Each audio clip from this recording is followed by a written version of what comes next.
నమస్కారం, welcome to I dream. ధర్మ మార్గం విత్ విజిత కార్యక్రమానికి స్వాగతం. ప్రస్తుతం మనతో పాటు ఉన్నారు Indian vedic scientist Brahmashri Ishwar గారి సుకేష్ శర్మ గారు. ఇప్పుడు వారితో మాట్లాడి మరిన్ని విషయాలు తెలుసుకుందాం. మనకున్న సందేహాలన్నింటినీ కూడా నివృత్తి చేసుకునే ప్రయత్నం చేద్దాం. నమస్తే అండి. నమస్కారం తల్లి. ముందుగా థ్యాంక్ యూ అండి. అడగగానే ఎక్కువగా సతాయించకుండా వచ్చిన మొదటి వ్యక్తి మీరే కావచ్చు. నేను అలా కాల్ చేయగానే వెంటనే నాకు అపాయింట్మెంట్ ఇచ్చారు మీరు. థ్యాంక్ యూ అండి. Thank you very much. నమస్తే. నేను అడగబోతున్న క్వశ్చన్ ఏంటి అంటే యజ్ఞాల గురించి. యజ్ఞాలు, యాగాలు అని చెప్తూ ఉంటారు. అవి చేయటం వల్ల ఎంతో ఫలితం ఉంటుంది అంటుంటారు. ప్రకృతిని ప్రేరేపించవచ్చు దానివల్ల అంటుంటారు. ఇదంతా వాస్తవమా? అంటే కొద్ది కాలం పాటు ప్రకృతిలో జరగాల్సిన ఒక పద్ధతి జరగలేదు అంటే వాటిలో మార్పు తేవడం కోసం, అంటే ఉదాహరణకి వర్షాలు ఎక్కువ కాలం పడట్లేదు అని అంటే వర్షాలు పడడం కోసం అని చెప్పి కొన్ని యజ్ఞయాగాదులు చేస్తూ ఉంటారు. కొన్ని రకాల ఏదైనా అవాంతరాలు, ప్రకృతి ప్రళయాలు, ఇలాంటి విపత్తులు ఏమైనా వచ్చాయి అనుకోండి. ఉదాహరణకి కరోనా వైరస్ లాంటివి ఏమైనా వచ్చినప్పుడు దాని నుంచి బయటపడేయడం కోసం, లోక కళ్యాణం కోసం అని చెప్పి యజ్ఞ యాగాదులు చేస్తుంటారు.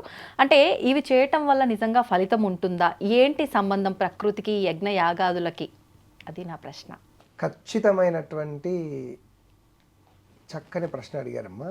ఏంటంటే ప్రకృతికి యజ్ఞయాగాది క్రతువులకు ఉన్నటువంటి సంబంధం ఏంటంటే ఒక తల్లికి బిడ్డకు ఉన్నటువంటి సంబంధం అమ్మ. పంచభూతాత్మకమైనటువంటిది ప్రకృతి. మీరు ఈ ప్రపంచంలో ఎక్కడికి వెళ్ళినా కానీ పంచభూతములు ఉంటాయి. అలానే మానవునికి పంచభూతాలతో ఒక సంబంధం ఉంటుంది. ఏంటిది అంటే పంచభూతాల వల్లనే మానవ దేహం అనేది ఏర్పడుతుంది. ఈ ప్రపంచము మానవుని యొక్క జీవరాశి మొత్తము కూడా పంచభూతాల వల్లనే ఉత్పన్నమవుతుంది. అందుకే పృథివ్యాపస్తేజో వాయురాకాశం. మన శరీరంలో కూడా పంచభూతాలు ఉంటాయి. ఆకలి, వేడి, నీరు. భూమి మొత్తము 70% వరకు నీరు ఉంటుంది అన్నట్టే మన బాడీలో కూడా ఎక్కువ శాతం నీరు ఉంటుంది. జలతత్వం అన్ని ఎలా అయితే ప్రకృతిలో ఉన్నాయో అవన్నీ మన బాడీలో ఉన్నాయి. రెండు, ప్రకృతిలో ఏదేది ఎంతెంత మోతాదులో ఆయా తత్వాలు ఉంటాయో మానవుని యొక్క శరీరంలో కూడా ఆ తత్వాలు అంతే క్వాంటిటీలో ఉంటాయి. ఇప్పుడు భూమిలో నీరు శాతం ఎక్కువ అని చెప్తారు. సప్త సముద్రాలు 3 వంతులు నీళ్ళు అంటారు. ఎక్కువ 7 వంతుల నీళ్లు, 3 వంతులే భూమి ప్రపంచంలో. శరీరంలో కూడా వాటర్ లెవెల్స్ ఎక్కువ ఉంటాయి. అందుకే ప్రకృతికి మానవునికి ఎలాంటి సంబంధం ఉందో అలానే మన శరీరంలో ఏవైనా మార్పులు చేసుకున్నప్పుడు పూర్వకాలంలో ఆయుర్వేదాన్ని తీసుకొని మన బాడీలో ఉన్నటువంటి డిసీజెస్ని మనం ఎలా అయితే సెట్ చేసుకునే వాళ్ళమో అలానే ప్రకృతికి కూడా డిసీజెస్ వస్తాయి. దానికి కారణం మానవుడే కావచ్చు, గ్లోబల్ వార్మింగ్ వల్ల కావచ్చు, ప్రకృతిని వాటెవర్ కారణం ఏదైనా కావచ్చు.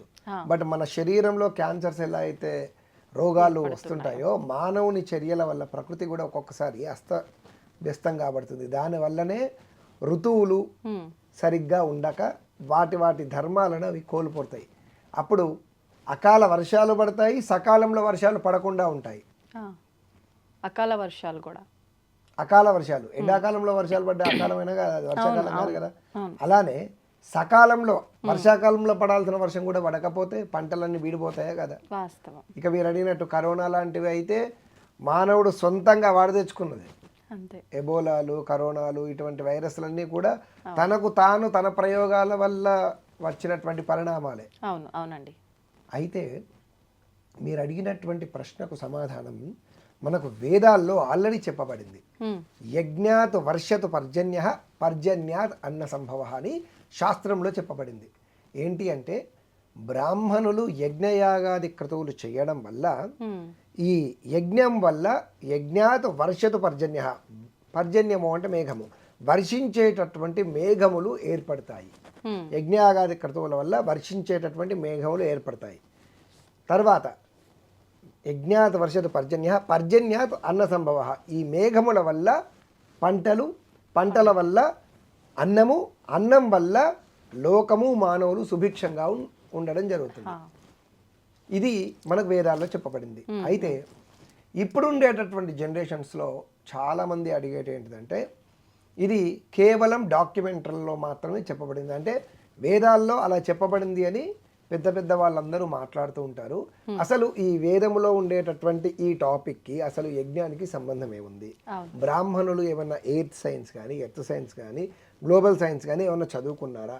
వీళ్ళు ఏదైనా పర్టికులర్ యూనివర్సిటీలో దేని మీదైనా రీసెర్చ్ అండ్ డెవలప్మెంట్ చేసినటువంటివి ఏవైనా ఉన్నాయా, వీళ్ళు దేన్ని థీసెస్గా తీసుకొని చేస్తున్నారు, వీళ్ళ ఫార్ములా ఏంటి, తర్వాత ఏ థియరీ ప్రకారంగా వీళ్ళు మాట్లాడుతున్నారు, బిగ్ బ్యాంగ్ థియరీ ఇలాంటివి కొన్ని థియరీస్ ఉంటాయి, ఇలాంటి థియరీస్ని పట్టుకొని వీళ్ళు మాట్లాడుతున్నారా, దేన్ని బేస్ చేసుకొని వీళ్ళు మాట్లాడుతున్నారు అని కొన్ని క్వశ్చన్స్ రావడం జరుగుతుంది. కారణం ఏంటంటే ఈ జనరేషన్స్లో ఉన్నటువంటి వాళ్ళందరూ కూడా సైంటిఫిక్ రీజన్స్ కావాలి, వాళ్ళకు లాజికల్ సైంటిఫిక్ రీజన్స్ కావాల్సి వస్తుంది.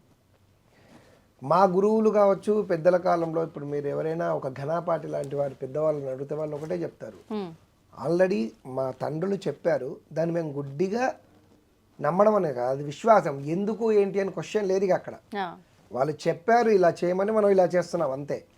ఇక్కడ ఎందుకు ఏమిటి అనే కాన్సెప్టే లేదు. కారణం వాళ్ళ మీద ఉండే గౌరవం కావచ్చు, వాళ్ళ మీద ఉండేటటువంటి ఇది కావచ్చు. కానీ ఇప్పుడు కన్న తల్లిదండ్రులనే పిల్లల్ని క్వశ్చన్స్ వేస్తుంటారు, ఎందుకు చెయ్యాలి ఏంటి అని. ఈ జనరేషన్స్కి అన్ని క్వశ్చన్సే కాబట్టి వాళ్ళకు ఎక్స్ప్లెనేషన్ చేయగలిగేటటువంటివి ఉంది. కాబట్టి ఆ బాధ్యత ఇప్పుడు నేను మీకు ఎగ్జాంపుల్ చెప్తాను. ఏ యజ్ఞానికైనా మీరు అన్నట్టు హోమం కావచ్చు, యాగం కావచ్చు, యజ్ఞం కావచ్చు, దానికి కావలసినటువంటి ప్రధానమైనటువంటిది ఏంటి అంటే అగ్ని. అవునా? మొట్టమొదటి వాహకం ఏంటి? అగ్ని. దానికి దేన్ని అనుసంధానం చేస్తాము అంటే ఆవు పిడక. ఆవు పిడకలతో హోమం చేస్తాము. అలానే ఇంకొక వాహనం ఏంటి? నెయ్యి. నెయ్యి లేకుండా ఏ యజ్ఞయాగాద క్రతువులు జరగవు. ఈ మూడిటికి ఉన్నటువంటి సంబంధం ఏంటి అనేది చూసుకోవాలి. ఎందుకంటే ఈ అడిగేటటువంటి సైంటిస్టులు వీళ్ళందరూ కూడా ల్యాబులలో ఎక్స్పెరిమెంటల్స్ అయితే చేస్తారు కదా, ఆ ఎక్స్పెరిమెంటల్ కావాల్సినటువంటి కెమికల్స్ అయితే కావాలి కదా, కాంపోనెంట్స్ అవన్నీ కావాలి కదా, మూలకాలు ద్రవ్యాలు కావాలి కదా. సో ఒక యజ్ఞయాగాది క్రతువులు చెయ్యాలి అని అంటే దానికి ప్రధానంగా కావాల్సింది గోమూత్రము, గోమయము, గోక్షీరము, గోఘృతము, ఆవుకు సంబంధించినటువంటివి కావాలి. అందుకే ఏ యజ్ఞం చేయాలన్నా ముందు గోపూజ, గోమాత పూజతోనే స్టార్ట్ చేస్తారు. తర్వాత యజ్ఞం ఎక్కడైతే చేస్తామో ఆ ప్రదేశంలో గోమయంతో అలుకుతారు. తర్వాత ఆ యజ్ఞ కుండంలో ఆవు పిడక మీద కర్పూరము, తర్వాత అరణి, మేఘోమథనం, అరణితో అగ్నిని మథనం చేసి అగ్నిమథనం చేస్తారు. ఈ అగ్నిమథనం చేసి అగ్నిని ప్రజ్వలింపజేస్తారు. అంటే మ్యాచ్ బాక్స్ తో వెలిగించడం వితౌట్ మ్యాచ్ బాక్స్. ఇప్పటికి అలా జరుగుతున్నాయా? ఇప్పటికీ కూడా యజ్ఞాలన్నీ అరణితో చేస్తారన్నమాట. ఎంతసేపు పడుతుంది అలా అగ్ని పుట్టడానికి? 20 minutes. ఓకే. అలా దానికి కొన్ని అగ్ని సూక్త మంత్రములు ఉంటాయి. ఆ మంత్రముల ద్వారా దాన్ని మధిస్తారు. అప్పుడు వచ్చినటువంటి ఏదైతే ఉంటుందో దాని ద్వారా యజ్ఞము అగ్నిని ప్రజ్వలిస్తారు. ఇలా ఇవన్నీ కూడా కాంపోనెంట్స్. ఇందులో విశేషించి కేవలం గోవుకు మాత్రమే ఎందుకు ప్రాధాన్యత అని అంటే, ఈ సృష్టిలో బ్రహ్మదేవుని యొక్క సృష్టి గోవు కాదు. బ్రహ్మదేవుడు మనందరినీ సృష్టించారు అని అంటారు కదా, ఆవును సృష్టించలేదు, తనకు తానుగా ఆవిర్భవించినటువంటిది. క్షీరసాగర మథనం జరుగుతున్నప్పుడు కల్పవృక్షము, కామధేనువు, అర్థమైందా? కల్పవృక్షము, కామధేనువు, ఐరావతము, ధన్వంతరి, ఆయుర్వేదం, ధన్వంతరి, అమృతభాండము, చంద్రుడు, ఇలా మహాలక్ష్మీదేవి, వీళ్ళందరూ క్షీరసాగరం నుంచి వచ్చినటువంటి వాళ్ళే. ఆవు బ్రహ్మ సృష్టి కాదు. అటువంటి ఆవుతోనే మనము చిన్న చిన్న పూజా ద్రవ్యాలు అంటే పరమేశ్వరుడికి, దేవతలందరికీ కూడా పంచామృతాలతో అభిషేకము, వాటితో వండినటువంటి పాయసం లాంటివి నైవేద్యానికి, ఆ ఆవులోంచి తీసినటువంటి నెయ్యితోనే దేవతలకు హవిస్సు ఆహారంగా ఇవ్వబడుతుంది. దేవతలకు ఆహారం అంటే హవిస్సే. అయితే దీనికి కారణము శాస్త్రంలో సమస్త దేవతలు స్వరూపము ఆవు. అయితే సైంటిఫిక్గా చూసుకుంటే ఈ ప్రపంచం మొత్తంలో కేవలం ఆక్సిజన్ పీల్చి ఆక్సిజన్ వదిలే ఏకైక ప్రాణి ఆవు మాత్రమే. అయితే ఆవు యొక్క గోమూత్రము, గోమయము విశేషంగా ఇప్పుడు చూసుకున్నట్టయితే ప్రపంచంలో మీరు ఏ జంతువు యొక్క మలమూత్రములు అయినా చూడండి, భయంకరమైన దుర్గంధాన్ని వెదజల్తాయి అవి. కానీ గోమూత్రము, గోమయము ఎప్పుడూ కూడా దుర్గంధాన్ని వెదజల్లవు. అందుకే గోమయానికి సుగంధిని అని పేరు శాస్త్రంలో. ఇంకొకటి ఆవు యొక్క మూపురం, మన గోమాత ఏదైతే ఉందో ఆవు యొక్క మూపురం పైన 2 నాడులు ఉంటాయి. కేవలం భారతీయ గోవులకు మాత్రమే మూపురాలు ఉంటాయి. ఆ మూపురం పైన 2 నాడులు ఉంటాయి. ఆ నాడుల్లో ఒకటి సూర్యనాడి, ఒకటి చంద్రనాడి. ఓకే. ఈ 2 నాడులు ఏం చేస్తాయి అంటే ఉదయం పూట సూర్యకాంతి కిరణాలు వస్తున్నప్పుడు ఆ సూర్యకాంతి కిరణాల్లో ఉండేటటువంటి కాస్మిక్ ఎనర్జీని అబ్జర్వ్ చేసుకొని దాన్ని గోమూత్రము మరియు ఆవు యొక్క పాలకు ఆ శక్తిని ప్రసరించేలా చేస్తుందన్నమాట. అందుకే మామూలుగా ఏ జంతువు పాలైనా కానీ తెల్లగా ఉంటాయి, కానీ ఆవు పాలు మాత్రం లేత బంగారు రంగుతో ఉంటుంది. అవును. అలానే ఆవు యొక్క మూత్రంలో కూడా బంగారాన్ని మనం తీసుకోవచ్చు. ఇప్పటికీ రష్యా, అమెరికా వాళ్ళు మన భారతీయ గోవుల పైన పేటెంట్ రైట్స్ తీసుకొని గోమూత్రం నుంచి మొన్న మీరు చూసుకున్నట్టయితే గూగుల్లో కూడా సెర్చ్ చేయొచ్చు, 20 టన్నుల బంగారాన్ని సేకరించారు. గోమూత్రంలోంచి బంగారం సేకరణ జరుగుతుంది. ఆల్రెడీ దానికి సంబంధించినటువంటి సర్టిఫికేట్స్, టెస్టింగ్ రిజల్ట్, దాని రిపోర్ట్స్ అన్నీ కూడా గూగుల్లో ఉన్నాయి. ఓకే. అయితే ఈ యొక్క ఆవు పేడ ఏదైతే ఉందో గోమూత్రం మరియు గోమయం, ఈ గోమయంలో ఇథలిక్, ఇథలిన్ అనేటటువంటి 2 రకాల బయోగ్యాసెస్ ఉత్పన్నమవుతాయి. ఇది ప్రపంచంలో ఏ జంతువుకి కూడా ఉత్పన్నం కాదు, కేవలం ఆవుకు మాత్రమే.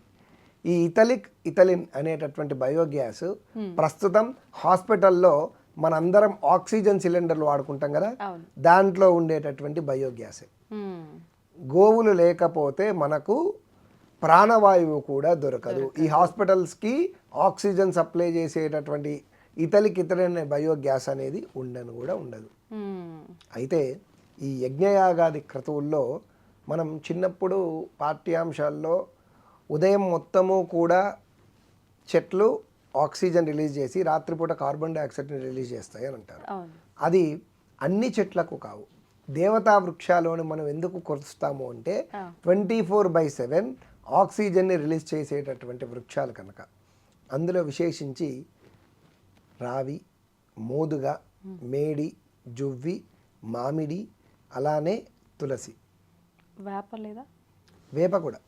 ఇవన్నీ కూడా దేవతా వృక్షాలుగా మనం ఎందుకు పూజ చేస్తున్నాము అని అంటే ఒక్కొక్క చెట్టుకు ఒక్కొక్క ప్రత్యేకమైనటువంటి ఒక విశేషం ఉంది. అంతేకాకుండా ఇవన్నీ కూడా 24/7 ఎయిర్ని ప్యూరిఫై చేసి ఆక్సిజన్ని రిలీజ్ చేస్తూ ఉంటాయి.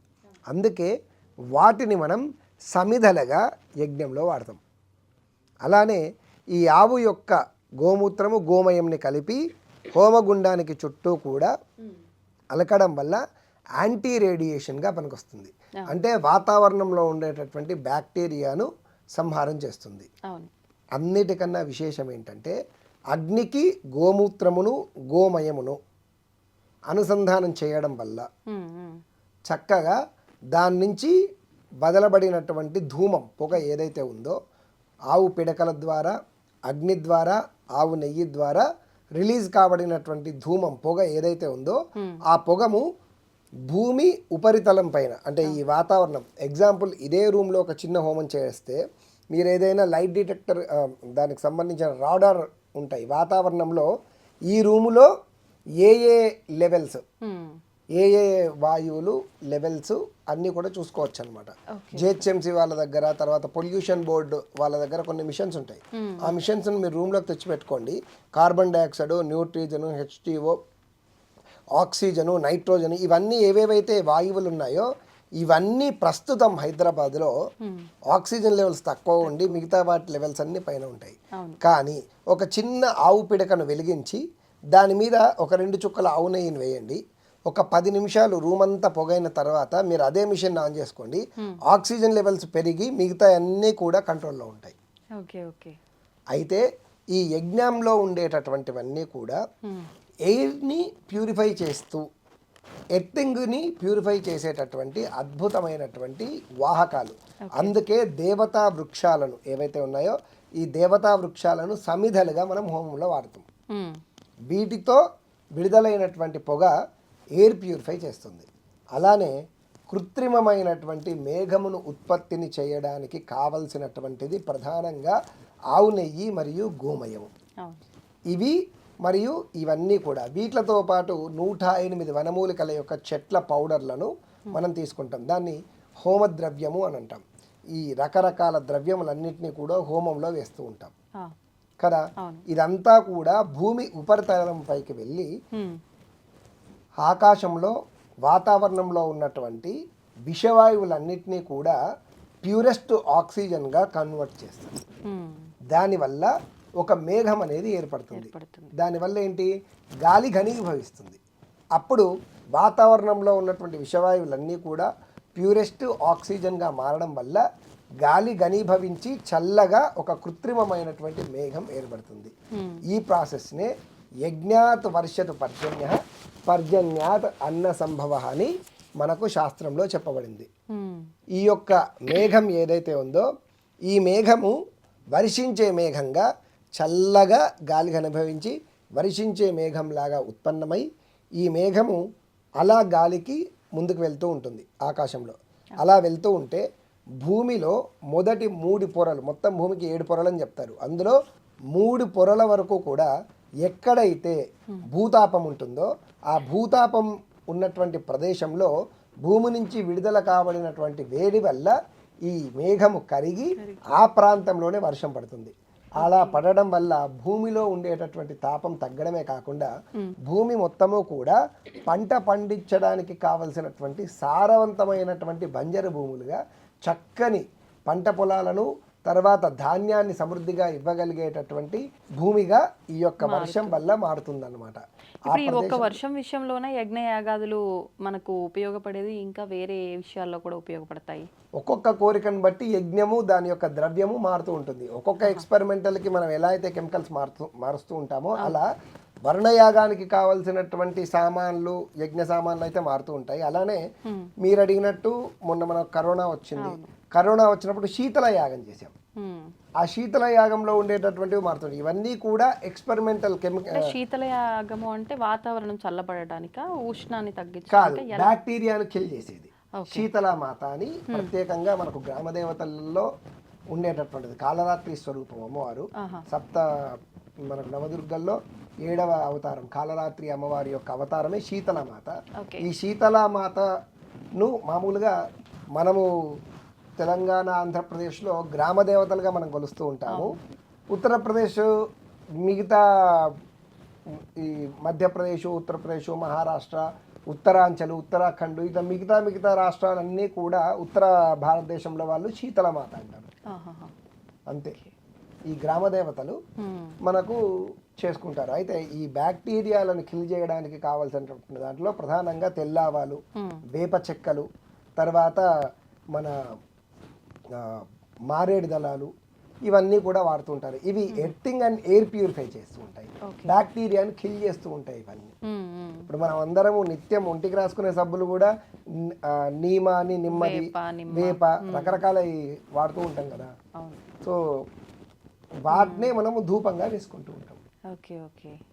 అంటే మొత్తానికి యజ్ఞాలు, యాగాల వల్ల మనకు సంబంధించిన కోరికలు నెరవేరేటట్టుగా చెయ్యొచ్చు. అందులో వాడేవి ఉపయోగించి మార్చి ఇలా వర్షానికి సంబంధించి, ప్రకృతికి సంబంధించి కూడా మార్పులు చేసుకుంటూ వెళ్ళొచ్చు. వేదంలో ఎంతో సైన్స్ ఉందండి. కాకపోతే దాని గురించి ప్రాపర్ ఎక్స్ప్లెనేషన్ చేయడానికి ఒకటి సమయం కావాలి. లక్షల సంవత్సరాలు తపస్సు చేసినటువంటి ఋషులు, మునులు ఆల్రెడీ వాళ్ళు అన్ని సంవత్సరాలు తపస్సు చేసి వాళ్ళు కనిపెట్టి వాళ్ళు ఇచ్చినటువంటి బెస్ట్ రిజల్ట్ ఏదైతే ఉందో దాన్ని మనం ఇప్పుడు రీసెర్చ్ అని మనం మళ్ళీ కొత్తగా మొదలు పెడుతున్నాం. దాని పేరే రీసెర్చ్. ఆల్రెడీ వాళ్ళు సెర్చ్ చేసి ఇచ్చిన రిజల్ట్ని రీసెర్చ్ అని మనం మొదలు పెడుతున్నాం. మరి వాళ్ళు లక్షల సంవత్సరాలు తపస్సు చేశారు, వాళ్ళ తపశ్శక్తి ద్వారా మనకు ఈ రిజల్ట్ ఇచ్చారు. 100 సంవత్సరాల్లో దాన్ని మనము చేరిస్తాము అని అంటే మనం జ్ఞానము, వయస్సు సరిపోదు. వాస్తవం మీరు అన్నది. కాబట్టి కొన్ని విషయాలను విశ్వాసంతో ముందుకెళ్ళాలి. కొన్ని విషయాలపైన మనము అవగాహన తెలుసుకోవడానికి ఎంత ఎక్స్పెరిమెంటల్ చేసినా కానీ ఒక విషయం గురించి మనకు సమగ్రమైనటువంటి విషయ పరిజ్ఞానం రావాలి అంటే సంవత్సరం 10 ఏళ్ళ అక్కడనే అయిపోతుంది. అవును. కొన్ని ప్రాంతాల్లో అంటే ఇది సిల్లీగా ఉండొచ్చు కానీ కప్పకి వివాహం చేయటం వల్ల కూడా వర్షం పడుతుందని నమ్ముతారు కదా. అది ప్రాంతాన్ని బట్టి వాళ్ళు నమ్ముతున్న ఒక నమ్మకం అనుకోవచ్చా? నిజంగా అది కూడా ఉందా శాస్త్రాల్లో? వాస్తవానికి ఏంటంటే కప్ప వివాహము అనేది ఇది ఒక ఆచారం అంతే. ప్రాంతీయ ఆచారమా? ప్రాంతీయ ఆచారమే. మీరు విన్నారా? అది మీరు విన్నారా? తెలంగాణ ప్రాంతంలో కూడా కప్పతల్లి వివాహము అని కొంతమంది చేస్తారు. ఒక పెద్ద వెదురు బొంగకు గోండ్రు కప్ప అని ఉంటుంది. ఆ గోండ్రు కప్పను కట్టి దానిపైన నీళ్ళ బిందెలతో నీళ్లు పోస్తూ ఉంటారు. తర్వాత ఆడకప్పను మగ కప్పను తీసుకొని వచ్చి రెండిటికి పెళ్లి చేసి ఆ కప్పలను బావిలో పడేస్తారు. అయితే ఇది కర్తరి అని మనకు వర్షాకాలం ప్రారంభమయ్యేటటువంటి ముహూర్తాలలో చేస్తూ ఉంటారు. అలా దానివల్ల ఏమవుతుంది అంటే ఈ కప్పలు ఏం చేస్తాయి అని అంటే పునరుత్పత్తి చేస్తాయి పిల్లల్ని. ఎక్కువ మంది కప్పలను కనడం వల్ల కప్పల శబ్దానికి వర్షం వస్తుంది. మేఘాలను ఆకర్షణ చేసేటటువంటి శక్తి కప్పలకు ఉంటుంది. కప్ప యొక్క శబ్దానికి ఎలక్ట్రిక్ మ్యాగ్నెటిక్ వ్యూస్, విద్యుత్ అయస్కాంత శక్తి. ఇప్పుడు మనం మాట్లాడుతున్నప్పుడు మన మాట ఎక్కడో అమెరికాలో ఉన్నటువంటి వాళ్ళకి మనం ఇక్కడ నుంచి ఫోన్లో మాట్లాడుతున్నప్పుడు మన మాట అక్కడికి ఎలా అయితే వెళ్తుందో అలానే కప్ప యొక్క బెక్క శబ్దాల్లో మేఘాలను ఆకర్షించగలిగేటటువంటి ఒక ఎనర్జీ లెవెల్స్ రిలీజ్ అవుతాయి. దానివల్ల ఎక్కువ కప్పలు ఎక్కడైతే అరుస్తాయో అక్కడ వర్షాలు పడతాయి అని అంటారు. ఇది కూడా సైన్సే. మీరు అన్నట్టుగా ప్రతిదానికి ఒక లాజిక్, దాని వెనకాల ఏముందో రీజన్. ఇప్పుడు యుఎస్ లో వేరే దాంట్లో మేఘోమథనము అని కృత్రిమైనటువంటి మేఘాలను ఉత్పత్తి చేస్తున్నారు కదండి. దాని బేస్ మన పురాణాలే, మన వేదాలే. కాబట్టి వేదములో ఎన్నో రకాల సైంటిఫిక్ థీసిస్ ఉంటాయి, ఎన్నో రకాలు ఉంటాయి. వాటన్నిటినీ కూడా మనం ఈ జనరేషన్స్కి అర్థమయ్యేటట్టు చెప్పాలి. అప్పుడే వాళ్ళకి అర్థమవుతుంది. కాకపోతే ఇది ఎండ్లెస్ సబ్జెక్ట్. దీని గురించి ఎంత మాట్లాడినా కానీ తరగదు, కరుగుతూనే ఉంటుంది. అంటే సమయం కరుగుతుంది తప్ప సబ్జెక్ట్ కరగదు. కాబట్టి దీన్ని అవమానపరచకండి దయచేసి. మీకు తెలియకపోతే తెలుసుకునే ప్రయత్నం చేయండి. కానీ కొంతమంది ఈ వేదమంతా ట్రాషు, మంత్రాల చింతకాలు రాలుతాయా, ఇవన్నీ మూఢనమ్మకాలు అని అంటే చింతకాలు రాలించగలిగే క్యాపబిలిటీ ఉంటే రాలుతాయి. మీరు వాళ్ళని పట్టుకోవాలి. దేనికైనా అర్హత, సామర్థ్యం ఉండాలి. వాస్తవం. సూపర్ అండి, నిజంగా మంచి ఎక్స్ప్లెనేషన్. ఆ టాపిక్ అంతా కూడా అలా వెళ్ళిపోతూనే ఉంది. మీరు అన్నట్టు నిజంగా నేను ఆపమంటే తప్ప మీరు ఆపేలా లేరు. ఆ సబ్జెక్ట్ కూడా అంత బాగుంది మీ దగ్గర. ధన్యవాదాలండి.